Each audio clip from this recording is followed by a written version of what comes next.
So I'm on all streaming services. You can find me, Riley Shane. That's REILLY space SHANE. You can find me Spotify, Apple Music, SoundCloud, Google Music, Deezer, you name it. YouTube, it's on there. You can find me. Give the album a spin. Let me know your thoughts.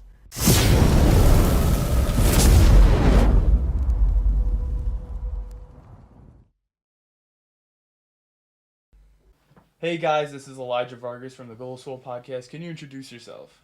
What's up? My name is Riley Shane. I'm a sophomore at Creighton University. I'm from Minnesota. I'm honored to be here.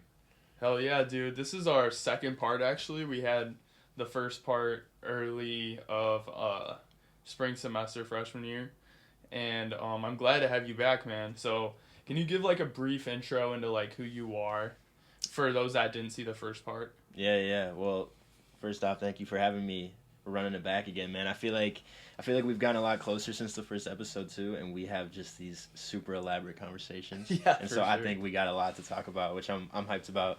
But yeah, who I am, like I said, I'm from Minnesota, sophomore at Creighton. I'm studying psychology, and just a chill guy. You know what I mean? I like to bring the vibes. I like to have deep, meaningful conversations. We talk about everything, from sports to music to pop culture to life philosophies, everything like that. So I like to go the whole 9 yards and just figure this thing called life out. You know what I'm saying? Yeah, I love that. So like, since the last podcast, what's been new with you? Yeah. So I mean, a lot has happened for sure, because that episode was the start of the year, and we're approaching the end of it now, which is crazy because parts of that feel very recent to me. But For sure. yeah, since that last episode, I think I've really done a lot of, I don't know if I want to say growing up, but just a lot of reflecting and figuring out who I am, and a lot of identity with myself. I think this summer was very meaningful to me. I got to spend a lot of time with my family, got to spend a lot of time outside, see old friends. And then coming back to school this new semester as a sophomore, I've really felt a lot more confident in who I am, what I want to do with my life. And obviously there's a lot that I still don't know, and a lot that I'm still not very aware of, and I'm young, and I'm a human, you know what I'm saying? So obviously it's not going to be perfect, but I do feel like I found somewhat of a footing and have a little bit more confident in my step.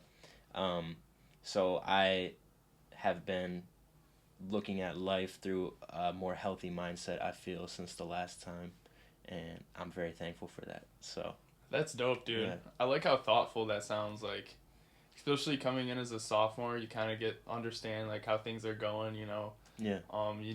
You know like what classes you need to take, and like how you know what I mean. Like, Yeah. you know what you got to do. You're kind of locked in.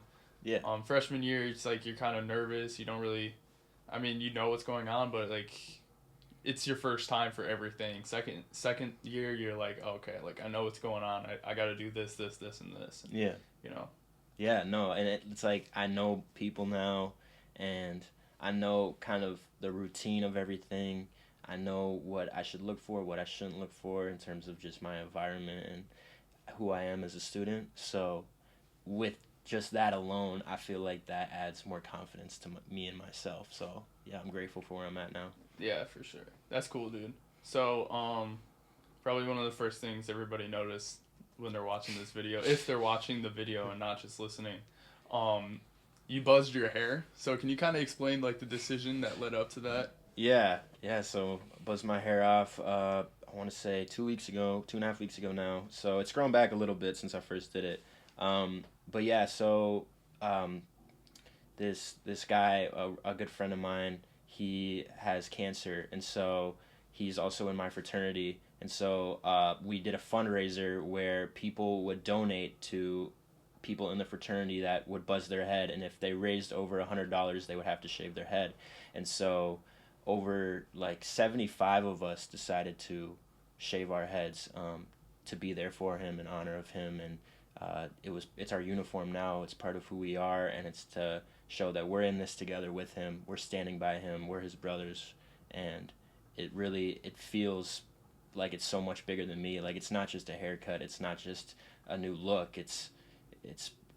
I'm here for somebody. I'm here to be there for somebody, and I just think that's a beautiful thing, and to walk around campus and see other people with the buzzed heads, it obviously makes you like maybe chuckle a little bit or smile just because it's different, but it's also like this is who we are, this is what we represent, this is what we stand for, and we're here for this guy. So Yeah. it's really dope, and I'm blessed to have been a part of it and to be a part of it. So I love that, dude. I love it. Like, I think a lot of you guys actually like look really good with it, personally. But yeah, I do like that aspect. Like, you're supposed to like stand with people that are struggling, stand with your like fraternity brothers, stand with like your peers, right? yeah, And I love that like all of you guys chose to, like maybe sacrifice how you looked before, just to like be there with your guy. Like that's sick. Good for you guys. yeah, no, it's really meaningful and just and powerful and really a testament to everybody involved with it, and just like it at first I was initially like, well, I want to support him and be there for him, and I was like, I don't know, shaving my head, like that's a big commitment, like that's different. But I really thought about it and thought about the impact it could have, and it's like, oh, this isn't just a haircut, this is bigger than a haircut. Yeah. This is more than that, it's deeper than that. So I'm very thankful that I did it, and after it happened I didn't look back. So Yeah, that's dope, dude. So, let's talk a little bit about like your fraternity and everything. So, what do you enjoy about being in a frat? Because I don't think the last time we talked you had joined a frat yet. no, so yeah, I actually wasn't really interested in fraternity life when I first came to school, and even going into this year, I wasn't interested in it just because I was like, it's not really my scene, not really for me, and I just had no thought of really joining one. But earlier this semester, like literally, I think it was the day before you had to sign up for recruitment, I had some friends encouraging me, hey, this is a good way to put yourself out there, a good way to meet more people. And I felt like there were a lot of things that I was interested in joining, but maybe I had missed the opportunity to. And so this was one where I was like, this could be a good way for me to just meet more people and put myself out there in a different way. And if I go through the recruitment process and I'm like, this isn't for me, at least I can say I tried, kind of thing. So that's the mindset I had.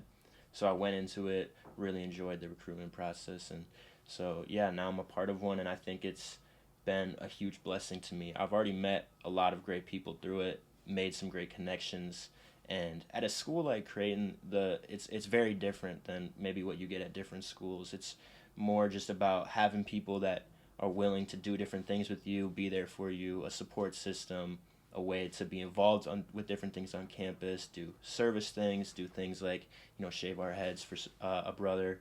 So it's been a really great opportunity, and I'm thankful to be a part of it.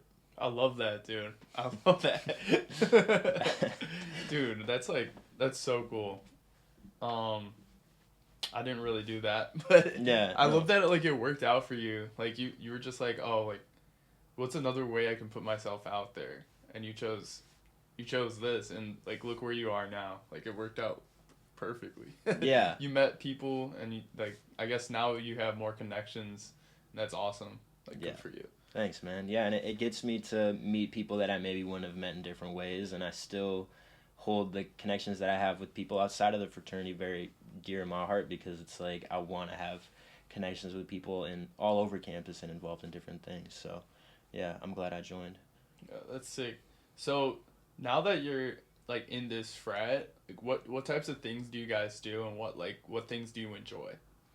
Yeah, so I think really what I really enjoy is the service aspect of it, and different volunteer opportunities.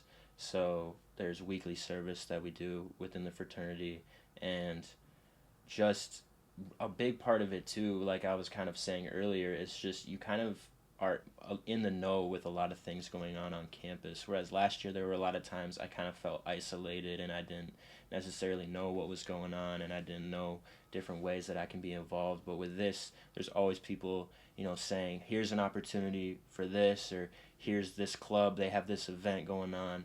And so it's like, it's a great way to figure out what's going on around campus, rather than just being like, oh, I had no idea that was going on, I wish I could have gone, but I really had no way of knowing.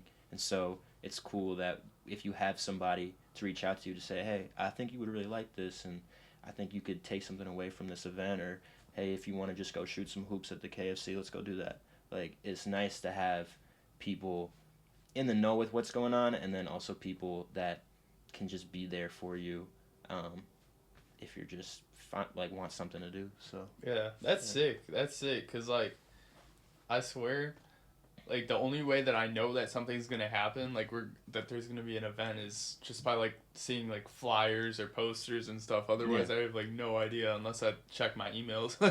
You know what I mean? But yeah, no, that's sick that like you have like frat brothers that'll like let you know like, yo, this is coming up. Do you want to like play basketball, or do you want to play volleyball and shit like that? Like that's cool. Yeah, and I think like flyers too. That's still a great way to figure out what's going on around campus. I'm just so oblivious to a lot of that stuff too, so I would never see it. But yeah. Yeah, I don't know the last time that I saw something on a flyer and actually went to it. I almost did the laser tag that they had in the KFC a few months ago. I almost did that, but I chose not to. Yeah. I forgot what we were doing. Me and my friends decided to do something else. I forgot what it was. Yeah, sometimes you see it and you're like, oh, I should try to keep that in mind, but then it just slips your mind. Yeah, like, exactly. Oh, I forgot that was going on. So, yeah, it is what it is. Yeah. So... Oh, okay, yeah. So, just in general, like, what have you enjoyed from this school year so far? Well, I was saying earlier, how I feel about myself and the school itself has been a lot better than last year, I feel like. I feel like in a weird way, I don't know if I've met more people than I did freshman year, because freshman year you meet so many people, but I feel like I've developed actual relationships with people this year, which has been very beneficial for me, because last year I spent a lot of time just like I tried to put myself out there, but I definitely didn't try as hard as I could, and I did a lot of things by myself, and I kept to myself a lot, and I am naturally a more reserved, introverted person, so I do like spending my time alone a lot of the time, but at the same time, there were times where I was like, this isn't that fun for me. I feel like lonely, and I want to be doing things with people, and so I just feel like I've really tried to do a better job of saying, hey, like, this is going on, I should just go to this and try to meet more people, or I met this person once, maybe they sit behind me in my math class or something like that, let me just go, reintroduce myself and ask them if they want to get a meal sometime. Like, that stuff can be very intimidating, but if you do it and just give it a shot, and even if it's like you don't have a great relationship with them afterwards, or you're not best friends, like, you can at least say that you tried. And I think that's the mindset that I've really tried to develop, is like, just give it a go. If it doesn't work, it doesn't work, but at least you can say you tried. Yeah, so that's sick. And like it seems like you're trying to be more of a extrovert, even though you might be naturally an introvert. Yeah. And that's, as someone, I think it depends. Like, I think I fluctuate between the two. Yeah. But I lean introvert. Yeah. I feel like I definitely lean introvert, but it's funny that an introvert would have a podcast. No, man, but I mean, I feel like you and I are pretty similar. Like, we can talk to people, and we like talking to people, but we also really like to be doing our own thing. Yeah, like sometimes, yeah. Like, I need my me time, for sure. Yeah, it's good to have a balance, and that's what I've learned, is because I spent a lot of time last year not having that balance, and I kind of paid the consequences of that. Oh, yeah. So I think it's important to give yourself your alone time, give yourself your me time when you feel like you need it. But then if you do that too much, then you're going to run the risk of maybe missing opportunities to do stuff with other people. So just find that balance, do what you think is healthiest for you, and it's your life at the end of the day, so find your own balance. There isn't a wrong way to do it, I'd say. Yeah, I love that, dude. That's you're definitely right, because I think last year I definitely didn't take advantage of everything that I could have. Yeah. And I spent way too much time, like, either by myself or, like, with maybe one other friend. Yeah. Yeah. And I didn't really take advantage of it, I don't think. And then this year, like, I mean, it's a little bit better, but I think I've made a few more friends, and, like, it's been pretty good. Like, I've taken advantage of more. Like, I did NSO. Yeah. I know you did that too. How did that experience go with you? Dude, that was a really great experience. That was a great way to start the year, in my opinion. It was a lot of work. And it was a very busy, 2-3 weeks Yeah. of just listening to presentations, Yeah. listening to them multiple times, getting the training done. And it was exhausting, but it was very, very rewarding. And it was very fun. For those that don't know, NSO is like new student orientation. So both of us were like a part of the team of like sophomores and juniors that did that and helped like welcome the new freshmen in. We helped like move them in physically, and then we helped like show them around campus and teach them like how to navigate. Yeah. And stuff like that. Shout out NSO. Yeah. Shout out NSO. It was awesome, man, and I really do think that, as tiring as it may have been at times, it's that kind of exhaustion where it's like when you finish like a 5K or a 10K or however, a marathon if you're on that kind of level, but it's that feeling of crossing that finish line. It's like that kind of exhaustion where you're like, I'm so tired, but I feel so accomplished. Like I feel really happy with what I did, and that feeling, like, that's a good feeling to chase. You know what I mean? Like it's like the reward after you work really hard at something. And so after the move-in, I just remember we were both at Swanson Hall, very, very tall hall. Oh, man. We had to carry a lot of things up multiple flights of stairs, but I just remember, like, after we had finished that long day, we were sitting outside of Swanson, like, everyone was just on the ground, just like, out of breath, drinking water, but I just remember looking around and being like, this is cool. Like, this is kind of a once-in-a-lifetime experience we had, so it was a great opportunity, and I'm very glad I've been a part of it. Yeah, just like seeing like the parents and the kids' faces, like when you pull up to the when they're pulling up, and like the person saying like we'll move you in, like you don't have to do any work, we'll take everything up for you. Yeah. Just seeing their face and like how they light up and they're like smiling, like thank you so much. Yeah. I did not want to do that. Yeah, it's like a full circle moment, like especially for me, because I remember when we drove up and they were like screaming at our car and everything, and they're like, we'll take everything. I just remember being like, this is nice. I thought I was gonna have to carry up my luggage up the stairs and whatever, but so I was like, I kept thinking about my experience as the freshman coming into school, and every time one of these freshmen would pull up, I was thinking like, I have to give them that same feeling, that same experience of like feeling like you're welcomed and accepted and excited to start the new year. Yeah, even if they lived at the 9th floor.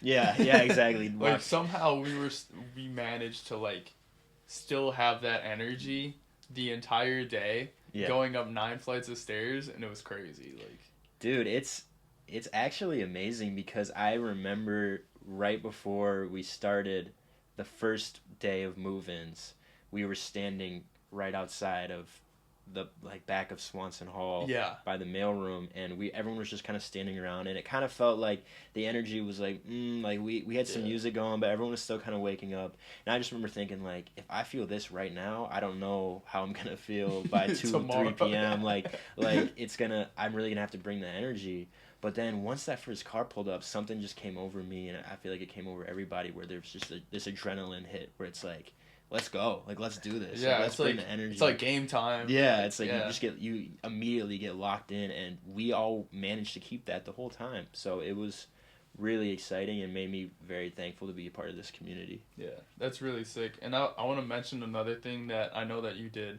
this year is you went on a service trip. Yeah. And that's another thing like where you're helping people. So how did that go? Dude, it was very life-changing. It was eye-opening. Really? Yeah, it was a really, really great experience. And again, it's one of those things like going into it, I've heard people say, like, service trips, these will change your life. Like, I've been thinking, okay, all right. And then it's like once I actually got that experience, I was like, I get what they mean by this. So I went to El Paso, Texas for my service trip, and it was a trip centered around immigration and learning about immigration and policies, and it was more justice focused. So we heard from a lot of presenters and people talk about, maybe their experiences as a migrant, or we talked to a professor who shared about the history of everything, and we just were able to really become more knowledgeable on what's going on, because we're all people coming from a school in Omaha, Nebraska, you know, the middle of the country, where it's like immigration, we're not really thinking about that. We're not really talking about that. But now we're in an environment where this is going on all the time, and people are very knowledgeable and very aware of what's going on with immigration. And so we learned on this trip, you know, like 99% of the country doesn't know about immigration, like doesn't know as much as maybe they should. So it was really just an eye-opening experience for me, and it's something that I've continued to think about since I got back, which it's only been like a week, but I still think about it. And I'm very blessed that I went on the trip. I had a great group of people to go with. It was a 19-hour ride down, so it was long, but it was 100% worth it. So yeah, I'm thankful. So wait, what service did you do? Because it sounds like no offense, I'm just saying, like, what, because it sounds like you were just like talking to people that know about immigration. Like, what physical things did you guys do?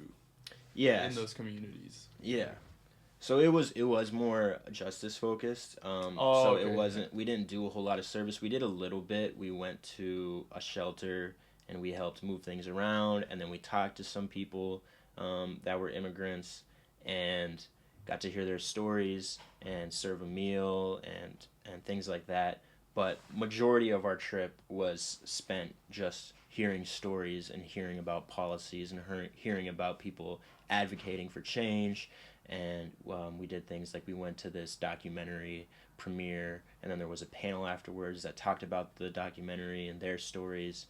Like I said before, we heard from a professor at University of New Mexico, and he talked about immigration and the history of things. And then we heard from a priest talk about how it's connected to Catholicism. So we got to really understand kind of the big picture of what's going on, and to be in a place like El Paso, to be in that environment, to see it firsthand, and to really get an understanding of it, it gives you just a whole different perspective. Whereas, you know, maybe back home, I would see things on the news, but it'd be easy for me just to be like, well, this doesn't affect me. Yeah, so. Like you become like so far removed. Yeah. Yeah, like you just don't. You don't have like a dog in the game. It's like hard to relate, you know? Yeah, exactly. And so I think it's really important, and this is just kind of a general thought, that like if you place yourself in positions with things that you're not very familiar with or you don't know much about, you'll leave it with this new perspective on life and realize, oh, this is something I should really think about. I should really advocate for this or that. And I think it's these kind of trips that really change your life. I should go on one. I should definitely go on one. Dude, you should, dude. There are some they do in the spring, and then they do them in the fall. So it's... Yeah, maybe in the spring. For spring break, right? Yeah, spring break. So I definitely recommend it. And you get really close with the people you go with, too. They intentionally kind of place you with people you don't know. So I went into it with a group of people that I really didn't know at all, but I left, you know, pretty much feeling like they're family to me. So it's really a great experience. That's dope, dude. That's good for you. Like, and like respect to like all those people that went. That's like awesome. Yeah, it's awesome, man. And we just sign up, and then they tell you where you're going. Like, I didn't get to choose, oh, I want to go here. They just kind of place you. And so when I had found out I was going to El Paso, I was like, this is gonna be huge. Like, this is gonna be a great experience. So yeah, that's sick, dude. Yeah, that's awesome. Good for you, man. So I kind of wanted to go into like a fighting adversity, like facing challenges kind of talk, I guess. Mm-hmm. Yeah. So like what kind of challenges have you faced recently, and like what's your strategy to like fighting the adversity or whatever? Yeah. Well, yeah, I mean, there's definitely been some things that have happened in my life, challenges, losses, and grieving, and dealing with, pressure that maybe I place on myself, or there are those periods of life where I feel like if one thing might happen and then everything starts to spiral, and I feel like I went through one of those recently where it just felt like, why do bad things keep happening to me? Like, why did this happen? And sometimes I'm definitely over dramatic in the heat of the moment. I look back, I'm like, it wasn't that bad. But then there are some things where it's like, well, this is something I should really think about. Like, yeah, this sucks. And I think what I've learned and how to deal with things is that sometimes you just have to let time heal. Like, time heals everything, and you can't rush the process a lot of the time. You can't magically wake up one day and everything will be all right. You can't manifest a way out of it. Sometimes you just have to sit there, accept it, and face it, and let time do its work. Because like I'm definitely somebody that if something bad happens to me, I love to run from it. I love to just run and not look back and never face it. But then what I've learned is that the further I run, the closer it gets, and once I turn around, it's almost too late, and I get caught up in all these thoughts, and everything that I've been dealing with is so clustered in my mind that I just like, it feels like I explode. I'm like, geez, like I shouldn't have waited so long. I shouldn't have ran. I should have just turned and faced it while I could. And so if you just, learn, accept, forgive, and let time work out, I can't give you a specific time. I can't say it'll only take a month, it'll only take a week, it'll only whatever. I can't do that. But what I can say is things will get better. Yeah. There's, it's cliche, but there is a light at the end of the tunnel. And being patient is really, really important. I feel like patience is really hard. I think it's really, really hard. But I think if you try your hardest to be patient, things can get better. When I talk to you, there's a lot of times that I forget that like you're an artist. Like the amount of metaphors that you just use, and like I love it, dude. It's so like it's so deep. Like you went so deep into that, and like how you're talking about how like time heals all wounds. Like yeah, that's deep shit. Like I definitely agree. Like. Yeah, it's in the future, like you're not even going to be thinking about the challenges that you're facing right now. Like a lot of kids, like they're freaking out about this test that they're going to fail, and it's like, I mean, what's the difference between now and when you're 30? Like you're not going to care. Yeah. Like yeah. You're not. Like I mean, still try to do your best, but like at the end of the day, it doesn't matter. It really doesn't. Like I don't know.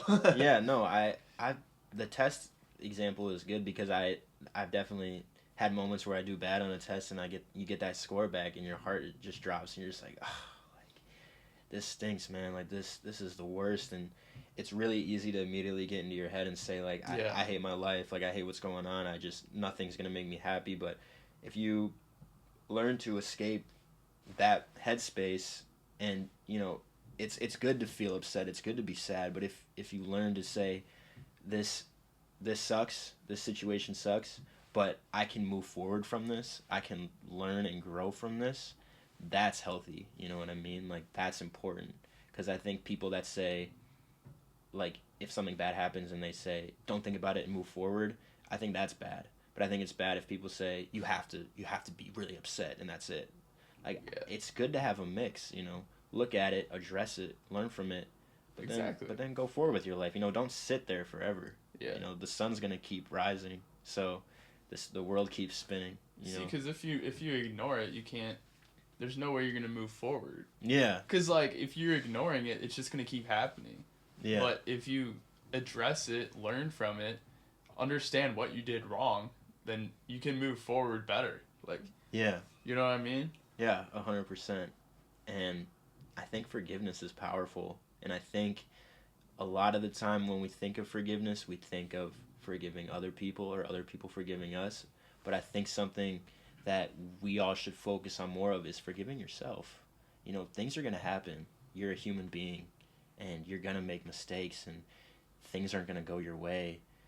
But you just have to, look at yourself and accept what's going on, and stop judging yourself, and instead say, I forgive myself for what's going on.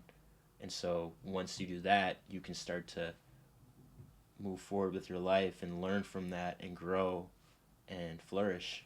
So yeah. So moving out of like challenges and adversity, like facing all of that, what goals do you currently have in life? My goals in life. I know that's deep. No, I like it. It could be just in general, or like occupations you might want, or like if you want to have a family, or stuff like that. Yeah. Well, I would say currently a goal of mine in life is to continue to just be open-minded to new opportunities, new experiences, to not kind of settle for something that maybe I'm not as happy with, to continue to open new doors and try new things, and to not be so committed to one specific path of life, but to say, if this door opens, let me go in here and see what's going on and try it out.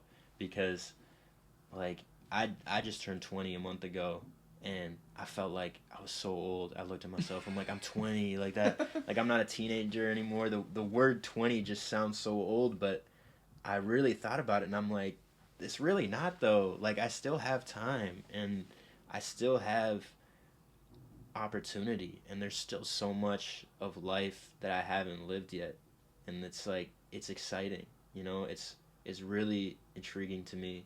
And so I'll just say, like, yeah, a goal I have is just to almost make more goals, and to try new things, and to gain new perspectives, and meet new people, shake new hands, go new places.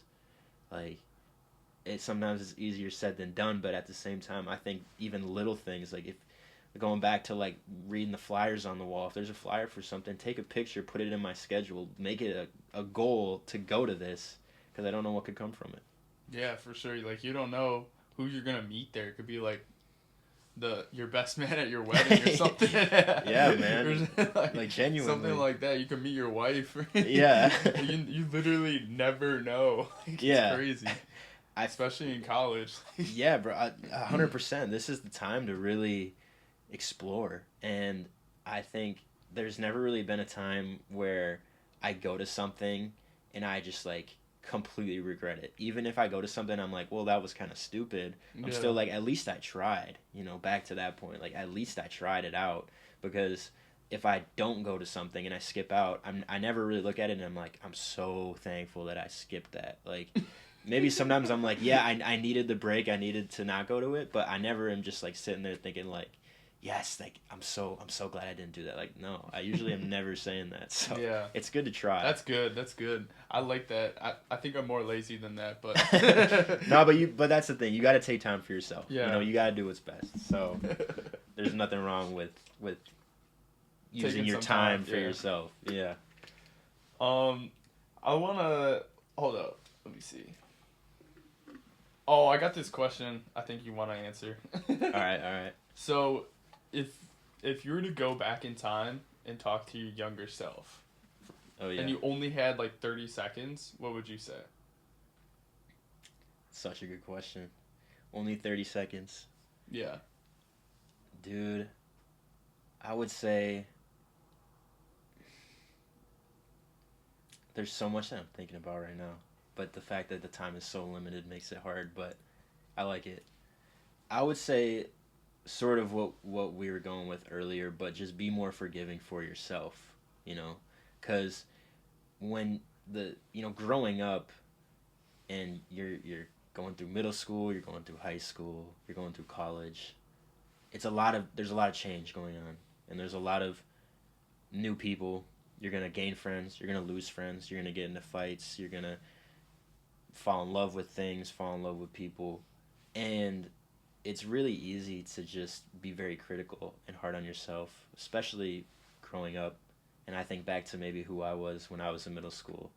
Like, if I'm going back and I'm talking to maybe the sixth grader, and I think about how quick, you know, you change into a different person maybe, and, you know, from who you were sixth grade to who you are in seventh grade is very different. I think a lot of people really experience that because you want to fit in, and you want to be cool, and there's all that going on. And so I would just say, hey, like, be forgiving to yourself, but also be yourself. You know, like, as cliche and basic as that is, embrace who you are earlier on, so that you don't look back and kind of say like, why did I start acting like a dick to seem cool? Why did I completely cut myself off from my true friends to fit in with this group of people? Maybe, like, just accept who you are and love yourself, man. Like, you are who you are, so embrace that while you're younger. Yeah.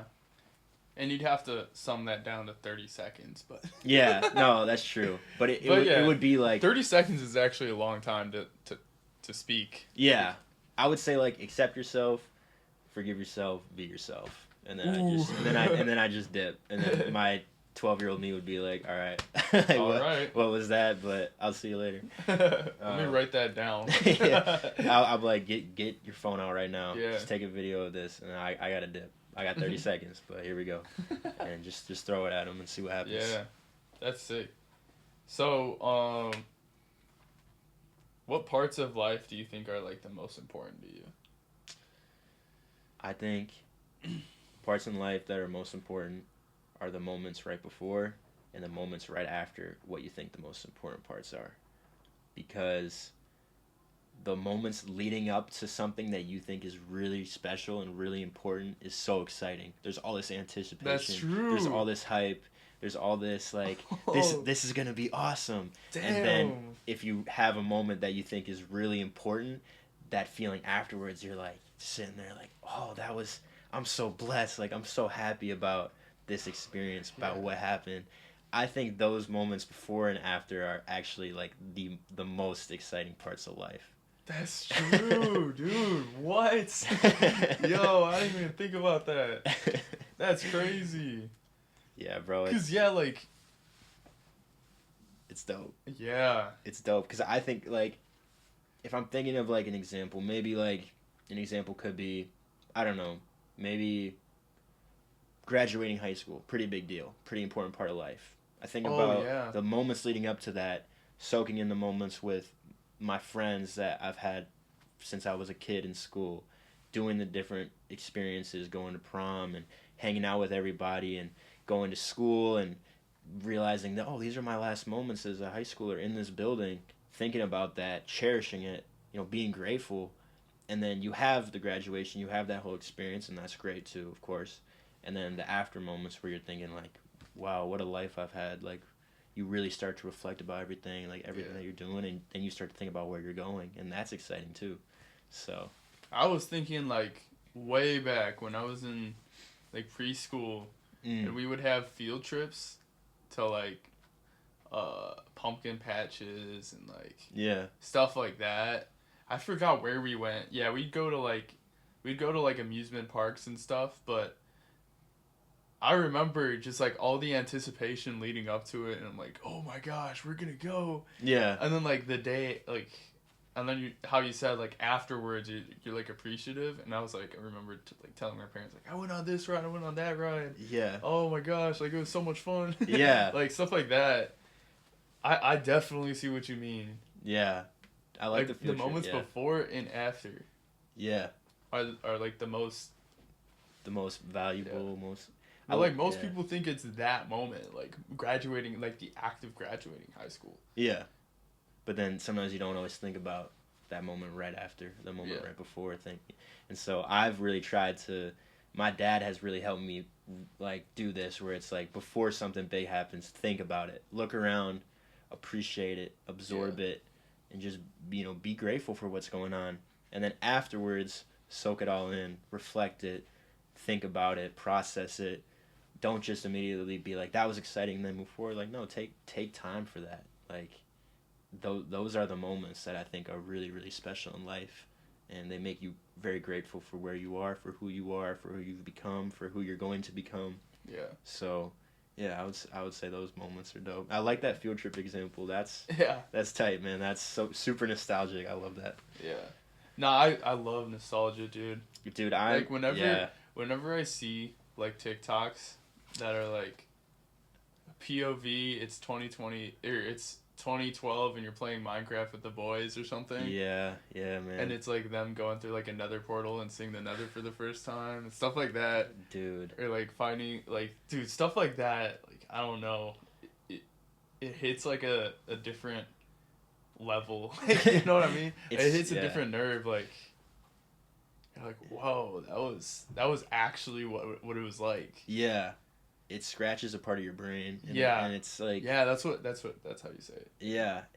Nostalgia is one of the most beautiful and one of the most, like, painful feelings in the world. Because sometimes... I know what you sometimes mean. you feel... You get hit with it and you're like, wow, like...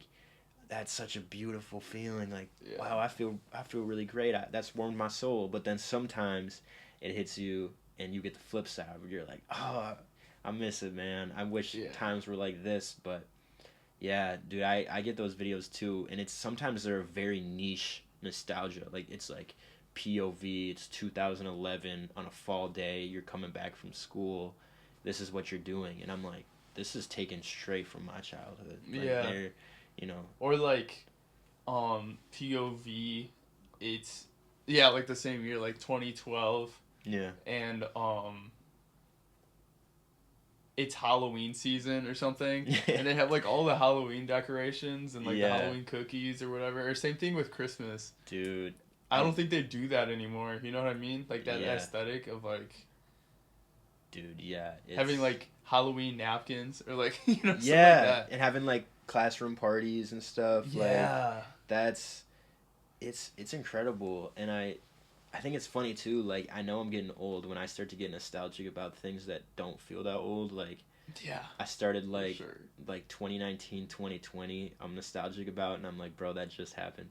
Like, I know. That's not right. I know exactly what you mean. Like, it's not that I necessarily look at it and think, like, I really miss that time, because it's like, well, there are parts of it that I don't necessarily miss, but some of it I'm just thinking, wow, like, this takes me to a very specific moment, or I have that happen to me with music a lot, where I'll hear a song especially and I'm like, music, like, wow, dude, like, a Black Eyed Peas song came on a couple weeks ago, and I immediately just got hit with, like, it was like I had a wake up call where I was like, whoa, what? I got sent back 14 years, and it's dope, dude. I'm a sucker for nostalgia. Like, I'm always loving those videos and listening to old music and watching old movies and like old toys too. Sometimes I'll see those in Target or whatever, and I'm like, man, like, this takes me back. Yeah. So I definitely get that, dude. That's like my favorite. I love going, like, I'll legit go on TikTok just to see like nostalgia. Nostalgia core. Yeah, nostalgia core. Yeah. Yeah. I love it. It's sweet. So I kind of want to get into talking about like your music career, I guess. Yeah. How's that been going recently? You released a new song, no? I released a project like 2 months ago. Oh, okay, yeah. No, I was gonna say, I was like, you scared me. Yeah, I was like, yo, wait, I haven't seen that. Nah, bro, you would know. Don't worry.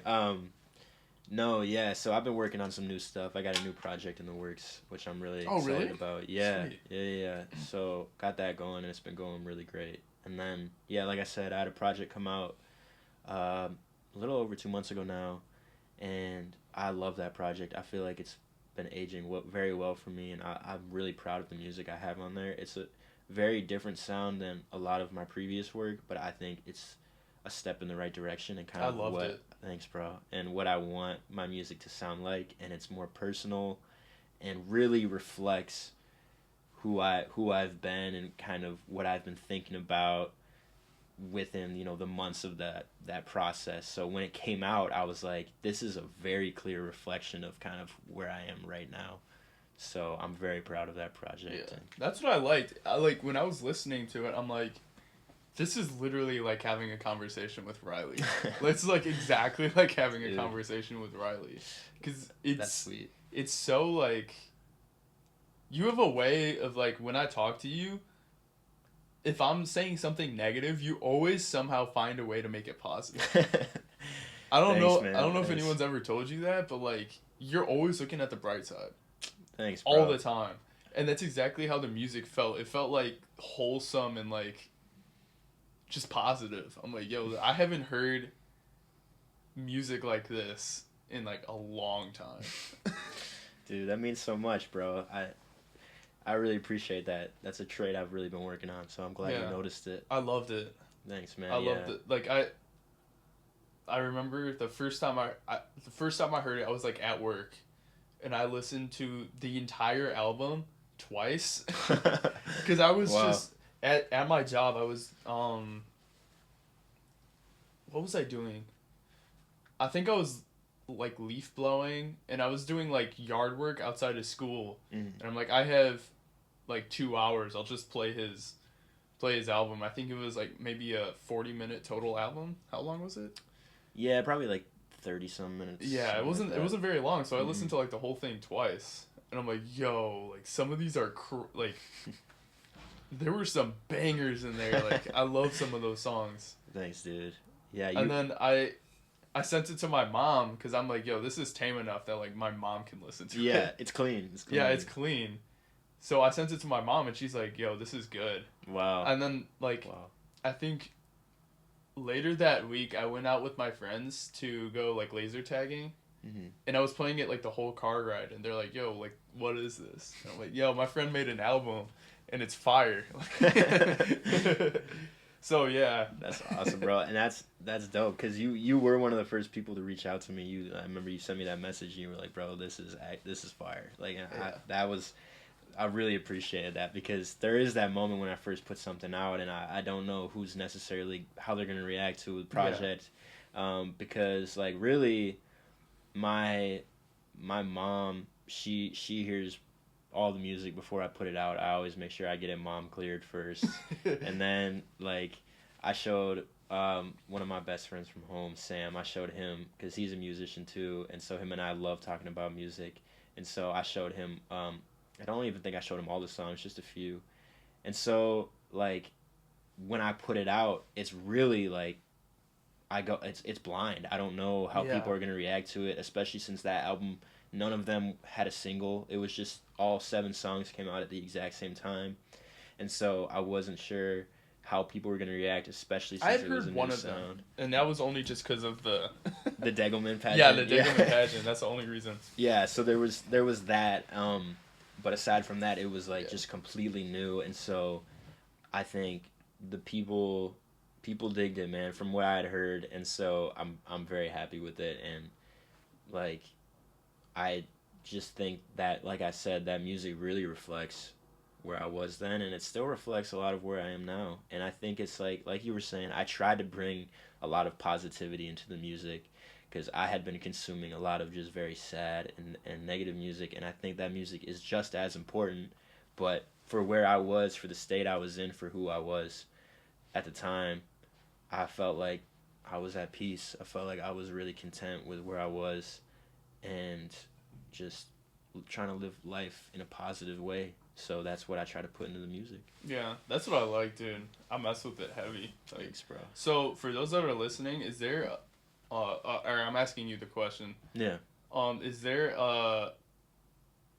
where can people find you? So I'm on all streaming services. You can find me, Reilly Shane. That's REILLY space SHANE. You can find me Spotify, Apple Music, SoundCloud, Google Music, Deezer, you name it. YouTube, it's on there. You can find me. Give the album a spin. Let me know your thoughts. I'm very proud of it. And yeah, tap in with it. It's something I really care about. I love making music.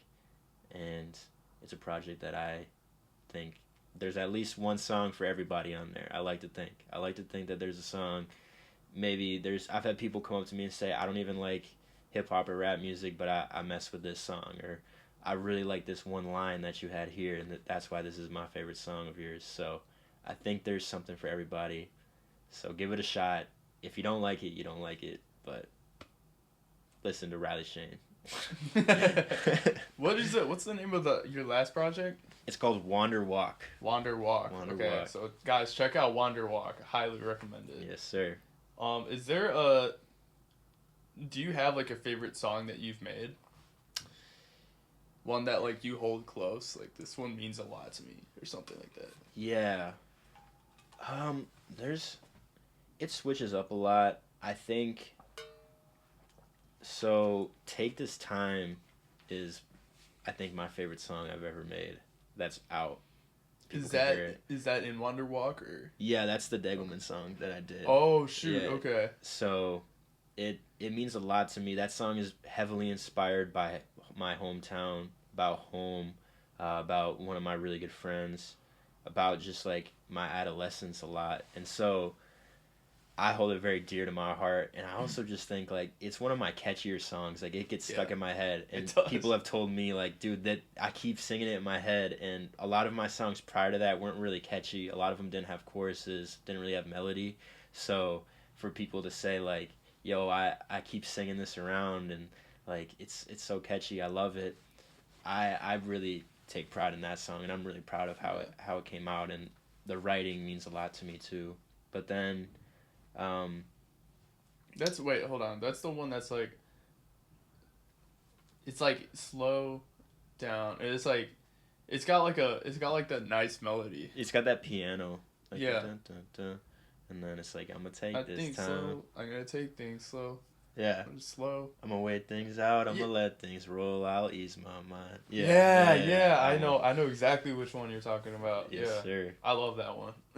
Thanks, bro. Yeah, it's, Yeah.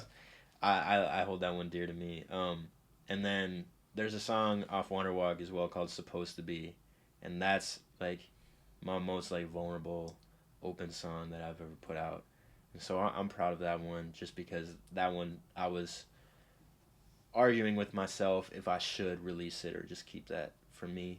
But I figured, there's a point in the song where I say like, opening up is important and being honest is important. So I put it out there, and some people really resonated with it and said, "Oh, this part, like I feel this part a lot," and or just like, even people said, "Thank you for this, like thank you for being honest in your work and like your art and everything," and it means a lot. So I'm What proud was the of that melody one. of that one? I'm trying to remember. It's like, I do remember. I think I remember saying that was one of the ones that I liked. I'm not sure. I remember I gave Yeah, I you like think you 2 or did. 3 songs that I was like, yo, these are sick.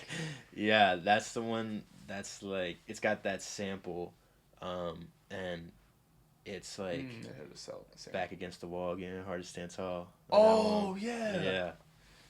Yeah, I like So, that one. Yeah, thank you, man. I really am proud of that song. So, and then there's a song called Loyalty. I'm picking like every song, Oh, but there's a song yeah. called Loyalty, and that's about my family, and I love that one. Thanks, bro. And I give everybody a shout out in that song. You do, yeah. And I just love talking about my family because they mean like everything to me.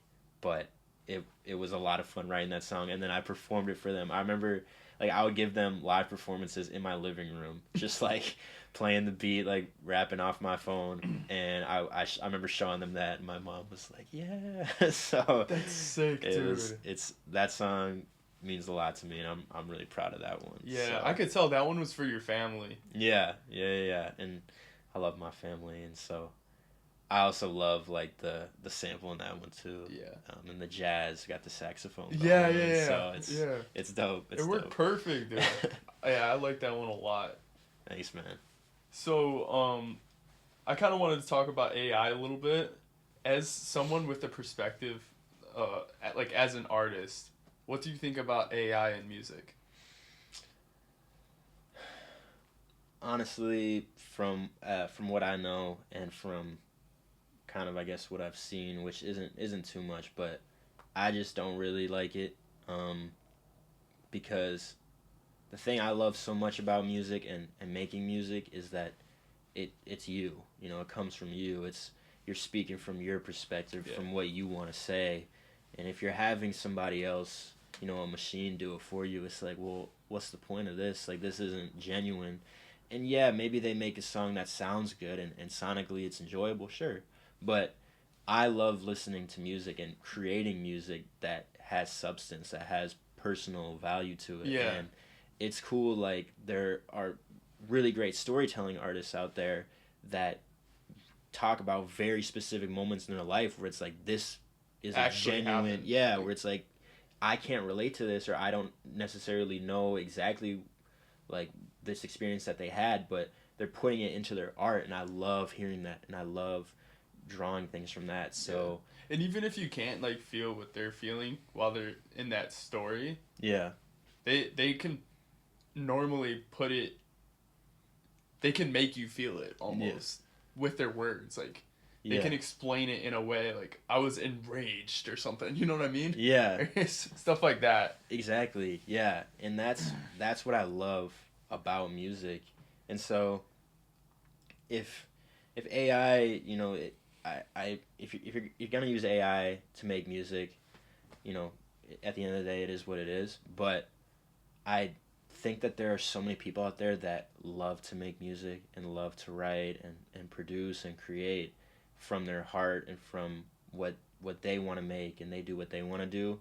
And so I think that we should continue to recognize those people and appreciate those people and love their music and love their art and love their drive and focus, because I've met a lot of people just from, you know, being a part of music and being involved with music that are so passionate about this. And I think I'm really passionate. I think I care a lot, but there are some people where it's like, it's on a different level where I'm like, I want to reach that level and I want to be like them. And it's super inspiring. And I think that there are a lot of people who would never, ever be like, oh, I'm too lazy to do this song. I'm just going to put it here. I'm going to put it in AI and just see what they come up with. Because I've met so many people that are just so invested in it and doing it themselves, and I'm like, that's awesome. Like, that's what I love to see. Yeah. So I definitely agree. And I think yeah, like there's definitely something to be said for like when the music has to be like personal to you, and you can't like AI can't really convey, they don't feel emotion, so how is it supposed to like convey emotion? Like they can't really, right? Right. And I mean, I understand like using AI to find like rhyme schemes and stuff like that, find like words that rhyme with each other, like to expand your vocabulary or whatever. Yeah. But at the same time, I like when it comes from like the artist, you know what I mean? Like that's their job. Yeah. Stuff like that. I feel like it's lazy to not have it come from you, you know what I mean? Yeah. And I mean, once upon a time, people were writing just with a notepad and a pencil and, you know, just sitting in the middle of a field just writing out their thoughts, and they were able to translate that into a piece of work it's insane. That's just beautiful. It's like that's what art is about, and that's what music is about from my point of view. And so I like what you said, like I'd be lying if I said I hadn't used Rhyme Zone before to look up like what rhymes with this word or whatever. But to completely have, you know, it do everything for you, that completely diminishes I think what the point of being an artist is about. So that's just where I stand on it right now. Yeah, no, I definitely agree. Because I've listened to like AI Drake, and it's like people knew he had ghostwriters anyway, so like my respect with my respect for him already wasn't very high, but like hearing that he has like AI songs that he doesn't, so like there's people have made AI songs of him and he doesn't take them down because he thinks that they're good. I'm like, bro, that is like next level. You know what I mean? Yeah, I've heard some of that AI stuff on like TikTok and stuff, and I always just scroll past it. I'm like, well, they didn't even make it. Like, I don't. Yeah, exactly. Like you don't even really care. Like, yeah, it's like it doesn't come from him. Yeah, like I don't want to listen to this. Like, this isn't the artist, so it's like great value. It's like it's almost creepy, man. How much they sound. Yeah, that is true. I'll listen. I'll be like, oh, this is a new leak from this artist. Okay, I like this, and then they're like, oh no, this is AI. And I'm like, wow, this is almost scary. What can come from this? So, what I think is scary is that they'll do that with podcasts, and they'll take like Joe Rogan talking about something, but he never talked about that. You know what I mean? Have you seen those clips? Yeah, I've seen where they'll they take like stuff up. Literally a full clip of like him talking, and it's like he never ever said that, and he's saying something that like he would just never say. Like that's crazy. Yeah, I've seen they're starting to do that, like, to scam people. Like, Oh they'll use your yeah, voice and they'll, like, that's call your scary. grandma or something I and told scam them. I told my mom that, cause this is like this is a while back when I was like a few podcasts in. I'm like, okay, there's gonna be a point someday that if this podcast takes off, um, a predator or like somebody on the internet could easily take my voice and convince you to give me money. Like, Yeah, yeah. just because like their AI could like manipulate my voice and make it sound like I'm calling and asking for money. Yeah. Cause didn't that happen to like a girl somewhere that like her mom got a call saying that she had gotten into a car crash and that she needed money or something, like she needed money for like an operation or something. I don't know what it was. You know what I'm talking about? Have you heard that story? I've heard stories similar to that. I'm sure maybe I've But like heard about this she realized that she was not getting the call directly from the daughter. Like, she didn't recognize the number, right? Mm-hmm. But she still answered it, and it was like her daughter. So she called her daughter's actual phone, and the daughter was like, "No, that never happened. What are you talking about?" Shit like that. That's scary. That's like, just, yeah, man. That's what I was telling my mom. I'm like, if something like that happens, call my actual phone, because there's no way I'm not gonna have it. Yeah. Unless if it actually did happen. Yeah. And like I was in a crash and like my phone got destroyed or something. Like, I don't know, but Yeah. still, like, it's I don't know. scary. Yeah. It's so hard to navigate because. Yeah. I guess you could also be at risk for that too, because your voice is out there in music. Yeah. No. I and plus, it's also in 2 podcasts.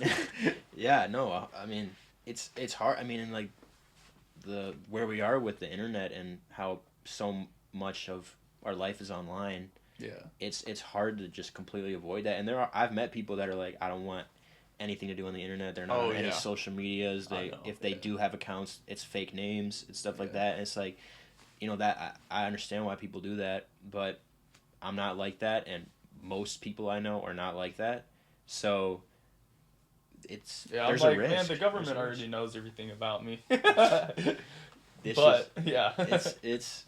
crazy, man. And I think like scamming and hackers and everything is really scary stuff. And I almost fell for a scam a couple months ago with it was a UPS scam. Oh yeah, I get those all the package, time. And I had never heard about this, and it was very convincing, but I had texted my mom about it, and she was like, "No, this is a scam." Like, I think the first time I got that, I fell for it, and like all my passwords got compromised. And I think I was telling you about that. Yeah, I remember that. I had to switch all of them. I was so mad. Yeah, dude, it's because it appears in a data leak, and then you gotta, and it's tough, man, because it's like then I eventually just have trust issues with everything, where I'm like, I'm afraid to put my card info into stuff online, and I'm reading into different things, and every time if I get a text message that's like, "Oh, you need to put your info in here," I immediately Google it. I'm like, "Is this trustworthy? Like, is this legit?" Me too. I look for like a Reddit. Yeah, Reddit's always got somebody talking about it, and so. And then, there was one that I like almost fell for. It was like, you went under a tollway. It was from like It said like SunPass or something. I think. And I like looked up SunPass because it was trying to get me to click on a link, and I was like, "No, I'm not clicking your link. Sorry." Yeah. And I looked up SunPass, and it's literally like, one of the first things that popped up said, "Ongoing scam has been going on, SunPass," whatever. Yeah. And it's saying that like it was a scam and that they were trying to take your money.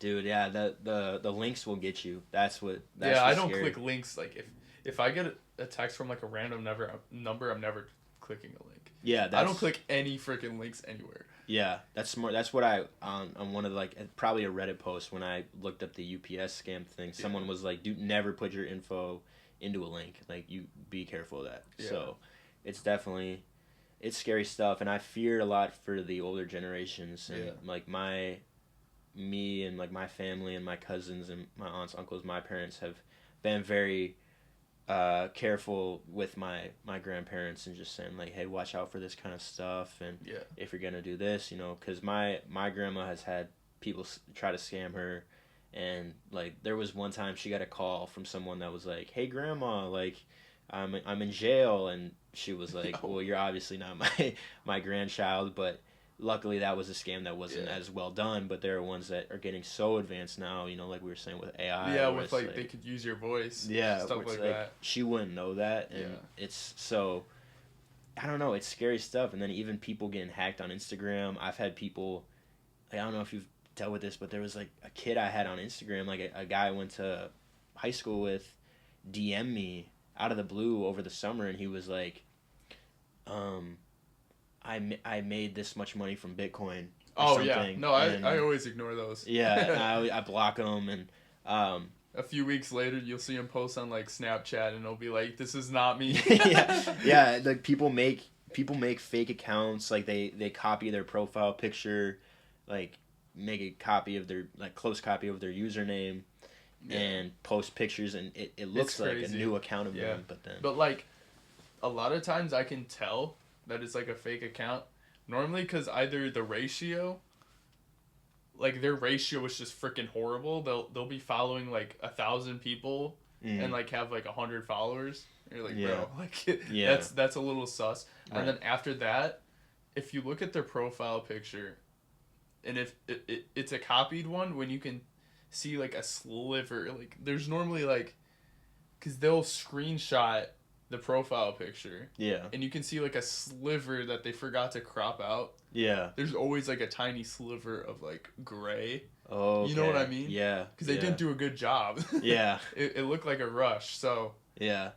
That's how I can normally tell. Yeah, and it's a little grainier too. The screenshot, because they have to zoom in really close on the pic so it doesn't look like the same. And then if you look at their posts, they'll all be like one day. They must like. They'll post all of their posts like on the same day or something. It'll be weird. Yeah. So it's easier to catch. I've been in the game for a little bit. Like like I know what to look for. Yeah, if it's a fake one. Well, that's smart. And I think like the first time it happened, which I don't know how long ago it was, but the first time that happened to someone that I had a connection with on Instagram, I almost fell for it because I thought it was like legit, and they were like DMing me, being like, "Yo, like you could make money," and I was like looking back, I'm like, how did I believe this? But like when it first happens, you don't really know, and you don't really think it because you're just like, okay, whatever. But yeah, I feel like we're learning more each day about new ways to be careful about it and ways to avoid it. And my mom is always sending me different like TikToks and like news articles being like, this is a scam, watch out for this. This is a scam, this is... Yeah, you gotta be careful with everything, I swear. You have to be... It's crazy. Yeah, it's scary, man. Have you seen those ones where like they'll go to like a gas station and like they go to put their card in, but they realize that there's like a separate card reader that'll like just take your card info? Wow. So you have to take that whole like component off, and then under it is like the real one. Have you seen that? Hold up, I gotta look that up so I can show you. It's like fake card reader. These are at gas stations. Yeah, at gas stations. This is, I can't trust anything. Like, yeah, it's stuff like this where it's just like, what can I... There's one other one that I wanted to talk about, but yeah, this is, look, it fits like perfectly on there, dude, and it's like the same exact shape. It just like covers it, so you think that this is the real one, but it like scans your card before it goes into like the real one. Dude, it's like you would never think to check that. Yeah, I know. And that's but like I guess the way that you would tell is like if it looks bulky or something, or I'm not gonna say to do this, but like before you stick your card in, try to like pull the thing. Yeah, I get what you're saying. That. Yeah.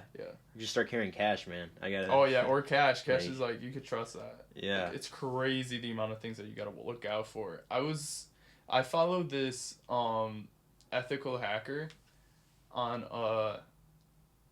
Instagram. He's like a person that catches like pedophiles and predators and stuff. And he was saying like you should look out for, there's like this Wi-Fi thing where they'll like, a hacker will make like a fake like fake Wi-Fi, like fake router or whatever. Yeah. And so if you're trying to connect onto the Wi-Fi, you put in like your password and like your username and password to try to get in, and then now that person has your password, like all that shit. Dude, isn't that crazy? That's terrifying. Or man. they'll be able to like legit see your screen or stuff like that. Like, dude, that's crazy. Isn't that's crazy? You literally can't trust anything. It feels like it's so scary. It's so scary. Like, man, at least we have people like him that can shed light on this, because it's like I would never know. I could send you his like info. He's his username on Instagram's like 0 Day. His name's Ryan Montgomery. He's been on a few podcasts. He's like the best. Okay. But most of his videos are like him going into detail on things to look for like how to protect yourself from hackers and stuff like that. Okay. And he'll show you like it's this easy to it's this easy to crack the code on like a garage door opener or something like that. Mm-hmm. You know, like the keypad. Yeah. He'll just take out like some device, like a flipper 0 or something, and find out a way to get into the house. And it's like scary, dude. Jeez, it's scary that it's that easy. Yeah. Because that's, man, it's insane. Yeah. I do not know anything like about technology really, and so like I would never think of this kind of stuff. I would never think that these kind of things would happen, and so I would definitely love his information, because I'll definitely benefit from that. And like the other thing is, have you seen Punch Made Dev? Yeah. Punch Made Dev. If you've seen the video with him going, and like, oh shoot, who's the person that made a documentary about him? I don't know. I don't remember, but somebody made a documentary with him, and they would just follow him around for like a whole day, and he was just like, it was just like a day in the life of Punch Made Dev. Mm. And Punch Made Dev's like a famous scammer for those that don't know, and it's literally him scamming people at like gas stations, and then they go across the street and scam them at like a convenience store, just scamming people everywhere. And it's like, yo, this guy's like, man, crazy. He should be in jail. Like, it's insane. And like the way that he does it, it looks so easy. Like, there's no way. Like, it's so easy to just lose like all your money. Scamming is scary, man. Yeah, it's scary stuff. It's a real problem. Yeah. I guess I'd wanted to get into like a bunch of other stuff. We're at an hour 12. So, oh yeah. So, I know that you're like a Tyler fan. Yeah, Tyler, man. the Creator fan. So, yeah, what do you think about like this new album that's coming out? Dude, I'm super excited. I'm super psyched about this. I think he's just a creative genius, dude. I think he is kind of what I was saying earlier. He's one of those people. He's so dedicated to his art. He's so dedicated to his craft, and he's so willing to take risks with his music and try new things. Because if you really go back in his discography and look very far back to where he initially had started, it's his growth and the way that he's evolved as an artist is just incredible, and it's rare. You don't see it happen too often. And so I just think somebody like him, like with the amount of passion, it's contagious, because it's like, even if you're not interested in music, whatever it is that you're passionate about, you listen to interviews of him, you listen to him speak about things and have these words of encouragement where you're like, this, like, I want to be this passionate. I want to chase my goals. I want to work this hard. It's inspiring. 100%. It's super inspiring. So I think his new project is just going to be a great body of work, and it's going to be just an experience. His albums are always just like this grand experience, and it takes you through these range of emotions, and he can illustrate pictures very well, and sonically it's very appealing and fun to listen to. So I'm really looking forward to it. That's sick, dude. Yeah. I haven't listened to him that much, but like, I think he's got like a really cool personality. Like, he's funny as hell. Yeah, like, he is. I love seeing like interviews with him because it's funny. Yeah. Or he'll just like mess with people. That's what I like.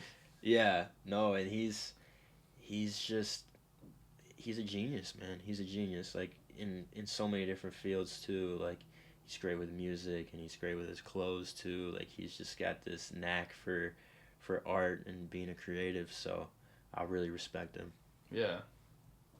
I might check out that album then, dude. Dude, you should. Monday. It's coming out, it's on a Monday? On a Monday. On yeah, Monday, yeah. damn. Yeah. Okay, all right. Which is sweet. Yeah. I'll check it out, dude. So, has he had like an impact on your music? Dude, he's one of my biggest influences for sure. I remember, so I've always been a fan of hip hop and rap. Like since I was a kid, that was the genre that I gravitated towards.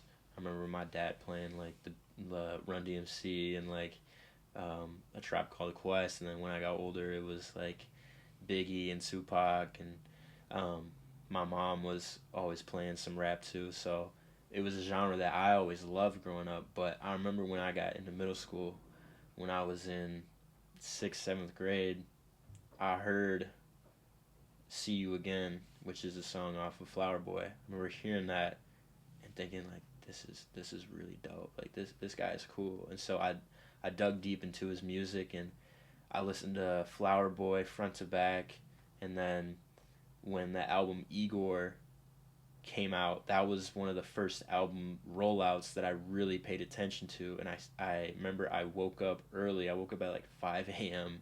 to listen to the album before I had track practice that day. And so I listened to it front to back and just fell in love with it. Yeah. And that album is one of my favorite albums of all time because it changed the way that I viewed music as a whole. Yeah. Like the storytelling, the layout of the album, the way the songs are sorted, how experimental it is, the sampling, the way that he changes his voice, and the writing. All of that, it's art. Yeah, it's art, and it made me look at music and say, this is what it's about. This is what music should be. And so I owe him, so much of just like the inspiration he's given me in terms of music, in terms of fashion, in terms of my perspective on life, really. Like I just think he's super dope, and thinking Odd Future, his collective, it was just like, I remember watching them and being like, these guys are so awesome, these guys are great, and I just will forever like have a place in my heart for him and his music. So he's the best, man. That's dope. Yeah. I could talk about him for so long, dude. Oh yeah, I bet. He's sweet, and that's like me and Juice WRLD. Like I was the biggest Juice WRLD fan in high school. And yeah, still kind of am. I don't listen to him that much, but it's back to that nostalgic thing we were talking about. Sometimes like I'll hear a Tyler song off of Igor and it'll take me back to listening to it the first time in 2019. Or for like, I bet for Juice WRLD, for you have those moments. So it's sweet, it's special. Yeah, for sure. So just moving into like, I kind of wanted to talk about the music industry like in general. I mean, there's a lot going on right now. It's crazy. Yeah. So what do you think about it? Like, just like all the controversy, conspiracy theories that are like flying around. It's hard to keep up, man. There's so much going on. Yeah. And I think the internet does a great job of just throwing a lot at you at one time. Oh yeah, for sure. And not giving you time to really process it. Yeah, whether it's true or not. Right. And it's like, it's so easy for information to be spread, and so a lot of what I hear, what I read, and what I'm seeing, I'm just like, I don't know what to think, because I'm like, I don't know what's going on. I don't know what the sources are for this. I don't know what to trust, but I do know that it is an industry that has its problems, and there's dark sides to it 100%, and it's, I don't know, as someone that just loves music, it's just really sad. Like, it just sucks to hear about, and it's just one of those things, like, never meet your heroes, they say, you know what I mean? And it's really sad when you just hear about maybe somebody or an artist or whoever, somebody that maybe you looked up to or really thought of as an inspiration. You hear something, you're like, like, really? Like, I guess I really didn't know you. So yeah, that's tough. I don't know. It's That's definitely tough. But then it's also like, how much can I believe? I mean, obviously some things are proven where it's like, yeah, this person did this, but sometimes Yeah. you hear things and you're like, Yeah. did this really happen, or is this just like, is this a rumor? What do I Yeah. trust? So it's hard. Yeah. It's hard. I remember in high school I listened to like a lot of King Von, Mm. and like I know his music's like aggressive and all that, but like I would listen to a lot of it, and I don't think I realized how bad of a person he was until like, going to college and seeing like the TikToks that are like, yo, this guy was like, Oh man, I was like, damn, yo. dang. And did you like look up to him, like, or did you? I wouldn't say I looked up to him. Oh, okay, just but listen to his like music. I just, yeah, especially in the gym, I needed something that'll hype me up, and that was something that would hype me up. But like at the same time, it's like he was actually telling stories that were real. Like that's crazy, or close to reality, at least. You know what I mean? Yeah, it's sometimes it's a lot to think about. Yeah. But I don't know. Yeah, like kind of what I was saying earlier. Just there's so much thrown at you, and there's so much to try to follow and keep up with that sometimes I'm like, I get so invested into one thing where I'm like, why am I even still doing this? Yeah. This is just like a waste of my time, and it's like it's so gossipy sometimes, and just almost. We were like that last year. We were paying. Me and Riley were paying so close attention to the Drake and Kendrick beef. Yeah, but I feel like that's that like, can be a little so invested. Yeah, but I think like the diss tracks and everything made it very awesome, more appealing. Yeah. Whereas some stuff, it's just like people like spitting stuff at you. It's not even. I know what you mean. Put into like, it's just like I'm following. It'd be like a few years ago. I know this was definitely the case when people were like, I'd see it everywhere about like Blueface and Krishan Rock, and it's like I never paid attention to them. Like, why should I care? I still have no idea really what went on with that. So, and it's like, and there's so much. There's definitely like a huge story, but like I really don't know, like or really care. The one thing I'd say is like I saw something about how Krishan Rock was like drinking while she was pregnant, and now her son has like a condition, and I think that's like fucked up. Like that's messed up. Yeah, there's just so much, like, I don't know. That's why it's like when there's positive things on the internet and there's things going well, I love to pay attention to those, because it's like there is so much negativity, and there's so much stuff going on where people are just bringing other people down and saying negative things, and so I love like hope core and videos that are like inspiring, and people, you know, like, I don't know, surprising their a friend they haven't seen in a while, or videos of people saying like, I worked really hard to get here and now I'm here. Like, it's fun to get those clips in my feed rather than even like seeing people rise to fame. Yeah, I know we were talking about this a little bit before the podcast, but like watching people's like gradual rise to fame is like something that I like. Yeah, because one example I could think of is like Zacharific. Yeah. I remember watching him like during COVID or something. Yeah. And he would talk about how he met Ellen DeGeneres and how she was like real rude, and how he met this celebrity and they were like really cool, but like, or whatever, and it's like, how does this guy know so many celebrities? Yeah. And I didn't realize he was joking for like a while, and then now he's blowing up. It's been like 2 or 3 years. Yeah. And it's crazy that like his niche, like if you stick to your niche, it'll like, it works out, I guess. Yeah. And he is the definition of committed to the bit, man. Yeah, like, or like fake it till you make it. Fake it till you make it. Literally, I love like, it. Literally, and it's cool. Like you were saying, like I remember getting his videos on my feed, like, I don't know, 2 years ago maybe, thinking like, yeah, this is funny, like this is dope, but a lot of the time you just kind of pass by that content and think, all right, whatever. But like, because you've seen it, like. Yeah, and I thought it was funny, but I didn't think like, oh, this guy, necessarily think, oh, this guy's gonna be like the biggest art creator in the world, because like you don't really think that about anybody. But then once he started popping up more and more, and me and my brother would always send the videos back and forth. Like this guy's killing it, man. Like this is funny. And what is he, like 6'8"? He used to date Sydney Sweeney, and like Humble, Mr. Humble. Mr. Humble, and yeah, Zacharific. Like, what else? He was better at soccer than Ronaldo. He's got racks, man. Yeah. It's good content, dude. Yeah. And like you were saying, like he found something that worked and stuck with it, and has really just been creative with his content. And I think like creators like him really do deserve, you know, the attention that they get, because that's the kind of content I watch it and I'm like, this is funny. Like I like what's going on, and I hope that he continues to have a great career, and he's been killing it. So I'm happy for him. And it's like, literally, he is literally the definition of the phrase "fake it till you make it," because he was definitely not where he is now. He just got on a podcast with Bradley Martin on like Raw Talk. Like, it's insane. Yeah. Like, I've been listening to this guy for like 2 or 3 years, and I never thought I'd see those two in the same room. Like, that's crazy. It's amazing. And he's so funny. He's so funny. He's killing it. So another person, obviously, that rose to fame recently would be like Haley Welch. What do you think about that? For those that don't know, that's like the Hawk Tuah girl. It's interesting. I think, like, honestly, dude, she's chasing her bag.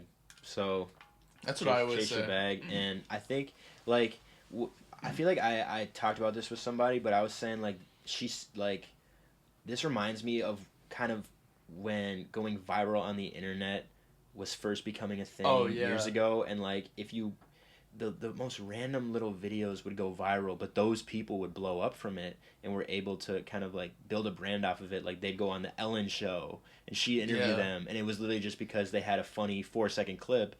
And I feel like her video is like the same exact kind of video that would do that. Yeah, and that's what I think is interesting, because with the stage of the internet that we are currently in, that doesn't always happen, but that has happened to her. So she has a podcast now and has like a personal brand off of it. So she's chasing her bag. Like keep.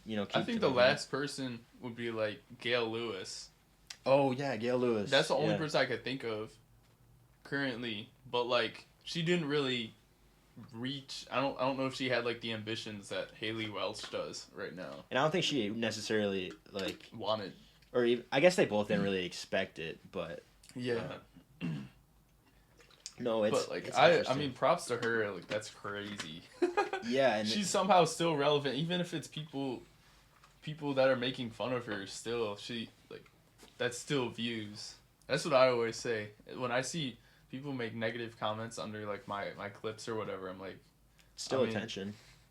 Like, say what you want, but like, thanks for the views. Like, it's still, you're still, and that's being a content creator. That's what it's about. Like, if you get people to watch you, like, at the end of the day, that's what it is. So it is interesting, and I think like there are still moments where people do go really viral, but to be able to go viral and then branch off of that and have a career based off of that, that's impressive. That's it's not as heard of these days, so it's interesting to see now.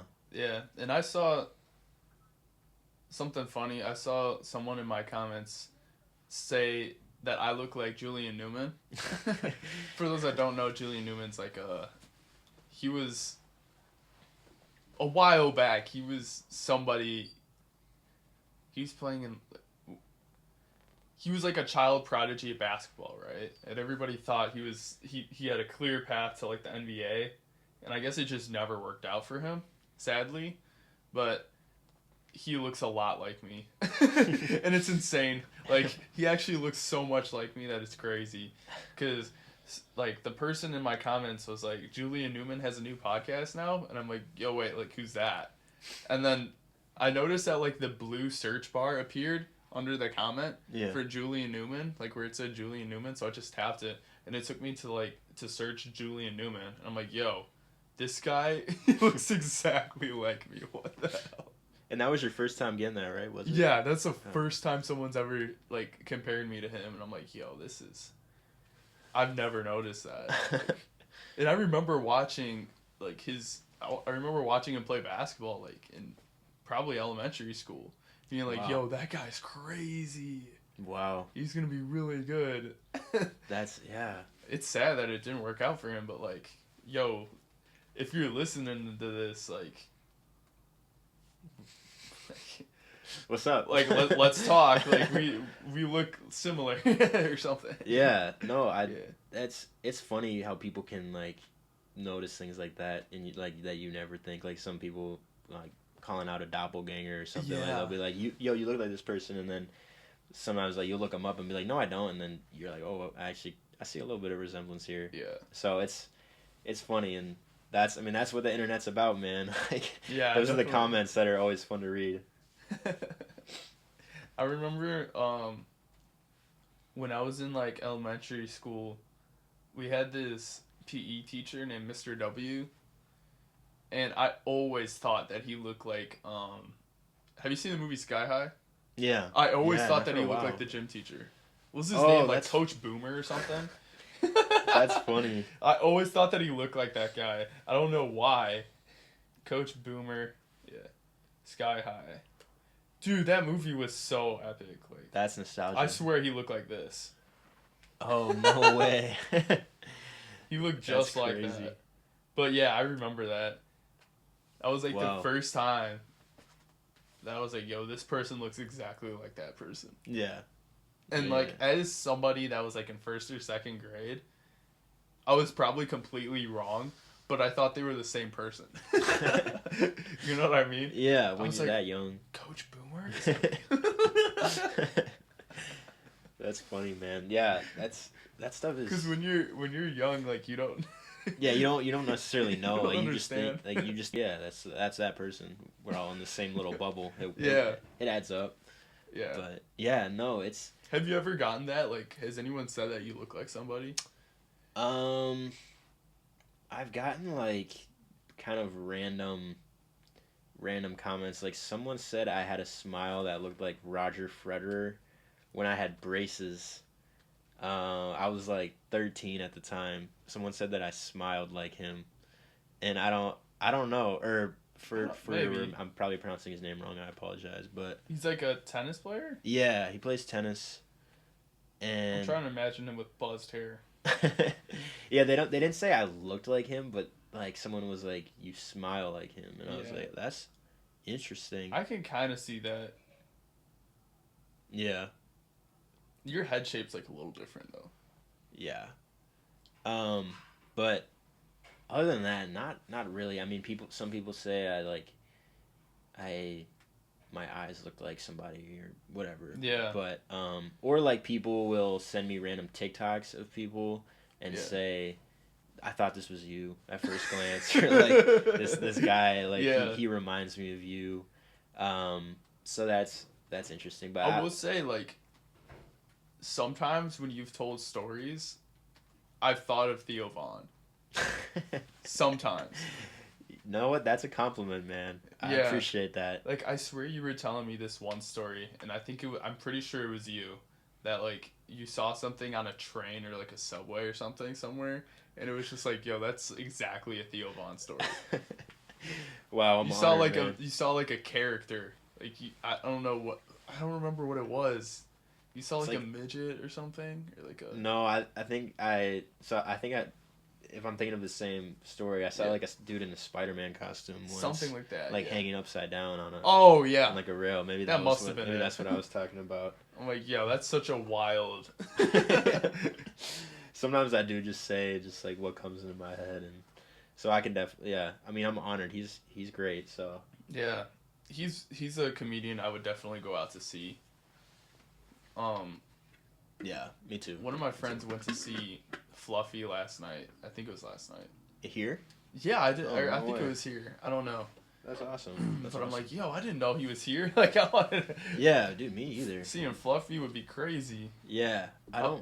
don't really follow comedy like tours as much as I would Yeah. like to, but I'd love because I've never been to like a Me full too. like legit stand up. I always show. wanted to go to one. Yeah, so dude, Theo Vaughn would be great. I know. Do you know Nate Bargatze? He's a comedian that's pretty big right now, but he came to Omaha a few months ago. I was thinking about seeing him, but it's just kind of Oh wait, I think I've seen him before. Is he Indian? I don't know. I don't know. But With a name like Bargatze, I doubt it, actually. he's a great comedian, and so yeah, I just love to see a stand-up set someday because there's a lot of great comedians out there. I like Shane Gillis. You know Oh, who I yeah. want to see is like Bobby Lee. Oh yeah, Or like Andrew Santino. yeah, Dude, yeah. those two, bro. Oh my gosh. I love their podcast. Dude, they're funny, man. They're my favorite. That's like a whole group, like Theo, Bobby, Anthony. Like they're all kind of in a similar circle, I think. Yeah.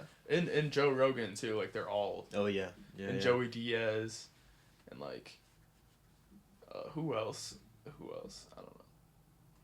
There's just kind of Yeah. Shane Gillis is a little bit in there. Yeah, Shane Gillis, yeah. So yeah, they're great, and It's so funny that like do you know Shane Gillis's story? How he became famous? no. So it started off with him like he had a podcast where he would just talk shit, and like I guess someone on like Saturday Night Live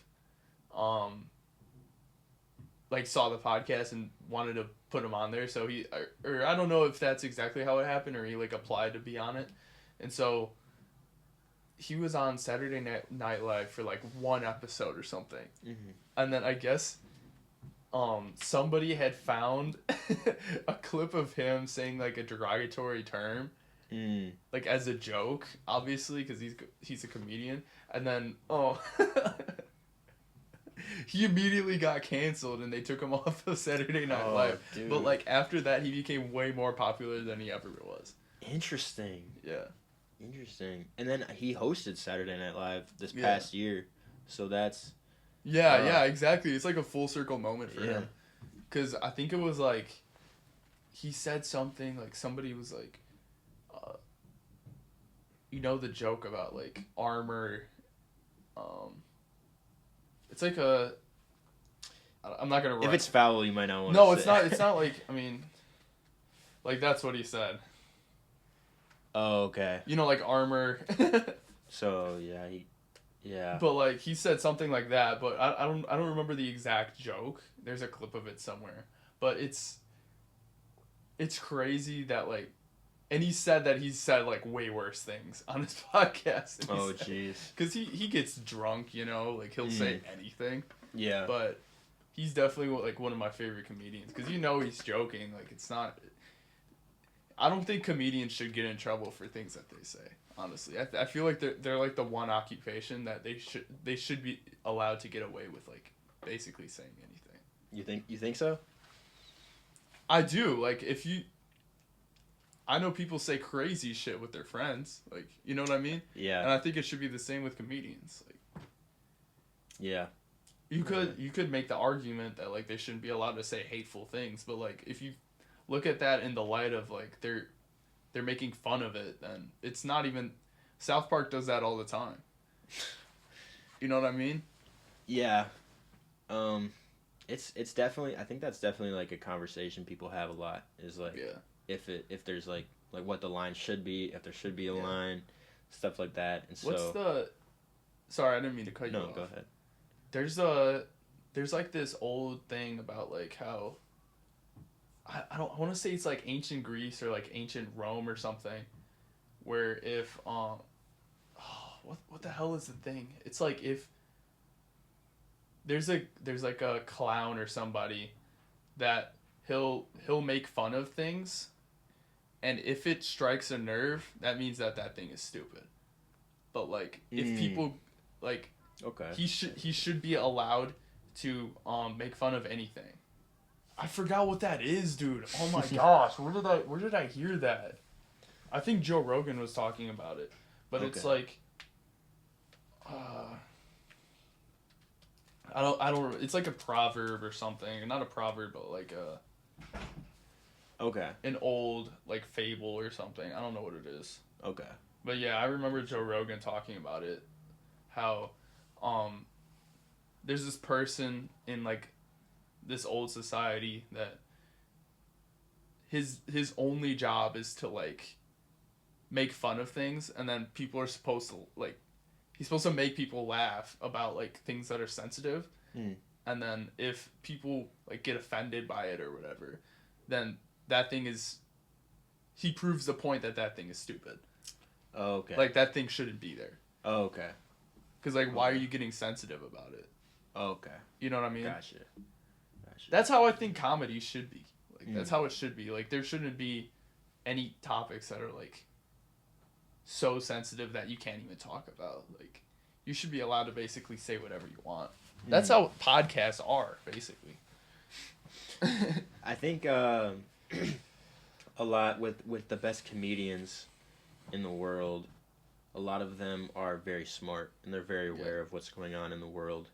And I think that a lot of the time when they look at what's going on in the world and then they can add humor to it in a way that works and like people find like as entertainment, that's a skill, I believe. And I think it's like I was saying, the best comedians in the world are some of the smartest people in the world too, because you have to have this awareness of what's going on. You got to be up to date, up to speed, read situations in a way that you can add a level of humor to it. Like that's really hard. I've tried like writing stand-up comedy and it's not easy. It's hard at all. It's really, really difficult. It's really hard. It's hard to be funny like that. It really is.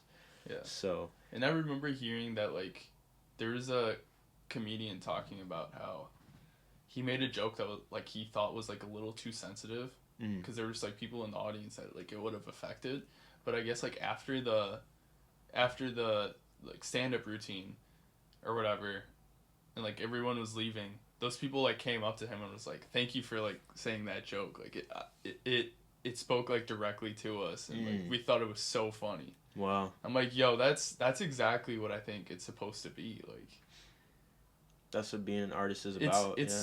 It's like people that are like, obviously there's those people that you think it would affect the most, but like it's normally the people outside of that get offended by it, even though the people that it's directed towards, it's like, you know what I mean? That's interesting. Yeah, I think like that's like when someone makes a racist joke, the people of that race aren't offended, but everybody else are the ones that get offended. That's interesting. Yeah, that's. You'll have to send me that clip. Yeah, I don't know where it is. I don't. That's interesting. But yeah, I remember somebody talking about that. I think they were talking. I don't know what they said, but like, it was. I listen to so many podcasts, man. Like I literally could not tell you. No, yeah, but that's a. Wow, that's like a very. They were like, thank you so much. Like they were basically crying. Wow. Like I needed that today. Wow, that's like. Yeah. That's powerful. That's like. And I think music, it's about. I think music has like that same effect. Oh, 100%. Because if you can relate to it. And it makes you feel like you're heard. It makes you feel like you're seen. That's like. Yeah. And you can find that in comedy and music and movies and TV shows and books. Yeah. Literally, like, I know people that have been like moved to tears by paintings, by like literally every form of art. It's crazy. It's really dope. Even podcasts, like people are like, this podcast saved my life, stuff like that. So it's sweet. It's cool. I definitely agree. Yeah. So I think like this episode we obviously talked about a lot. I mean we started with I'm gonna give like a brief summary, obviously. Yeah. So we started with talking like giving a brief introduction to who you are for like those that didn't watch the first episode. We talked about what's new since the last episode, what it's like being in a frat, why you buzz your hair, and then we talked a little bit about your service trip, and then we talked about like what you learned from it and like challenges that you faced recently and like in life or whatever, and how you like face those challenges and like what strategies you have. And then we talked about like important moments in life, and I like how you said the moment before and the moment after. I'm gonna keep that in mind. 'Cause I like that. Yeah. And then we talked a little bit about like your music career and making music, your Wander Walk project. So you guys hopefully check that out. I'll probably put the link in the bio. Please I'll do that. Okay. Streaming. So then we talked about like music and AI, and then we started talking about. I think from there, I think we started talking about Tyler the Creator's new album, and then, like the music industry, conspiracy theories, and then we talked about like people rising to fame and like watching their rise to fame. We talked about like Zacharific, Haley Welch, and then I talked about like Julia Newman because I thought that was cool. And then I think from there you mentioned like you're the person that someone said that you look like, and then I said that you told a story similar to how Theo Vaughn tells a story, and then from there we spun into comedy. What a segue. Yeah, because we've been talking about comedy for a while. I didn't even notice that, but I mean, that's how it goes. Like, that's how it goes. We're just chopping it up. The conversation just flows, and then we end up where we end up, you know? Yeah, exactly. So I want to thank you for getting on today. I think this was definitely, I don't know which episode was my favorite out of the two. I love this one, man. I feel like you like this one. We got deep. On I'm this thinking, one. yeah, because we spend like in the first episode, it's always we spend like a lot of time like diving into your childhood and stuff like that. So yeah. This one, I think we got to go like a bit deeper. You know. Yeah, I appreciate. Thanks for having me back, man. Yeah. I'm really honored, and let's run it back again another time. Oh yeah, part three. Part three. At some point. Let's go, so bro. Thank you for getting on, man. Appreciate you, bro. Yeah.